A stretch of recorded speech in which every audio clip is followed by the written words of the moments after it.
अलिफ से अनानास, अली मद आ से आलू बुखारा,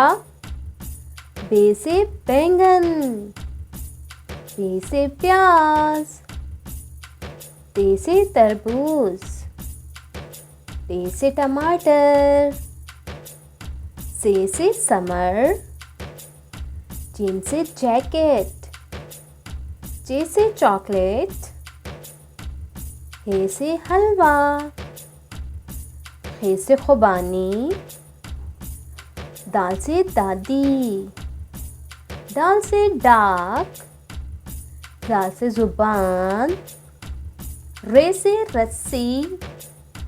डे से कोई लफ्ज़ नहीं बनता मगर ये अल्फाज के दरमियान में इस्तेमाल होता है, जैसे कि डे से पहाड़,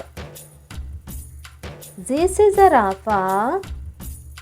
ये से यालाबारी, सीन से सेब, शीन से शकरकंदी,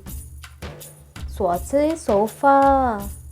ज़ौ से ज़ईफ़, तोइन से ताकतवर, ज़ोइन से ज़रूफ, आइन से उकाब, वाइन से गुब्बारा, फे से फुटबॉल, काफ से कमीज़, काफ से कुआं, गाफ से गाय, लाम से लोबिया, मीम से मकई, नून से नारियल, वाव से वकील, हे से हथौड़ा, हमजा से चाय,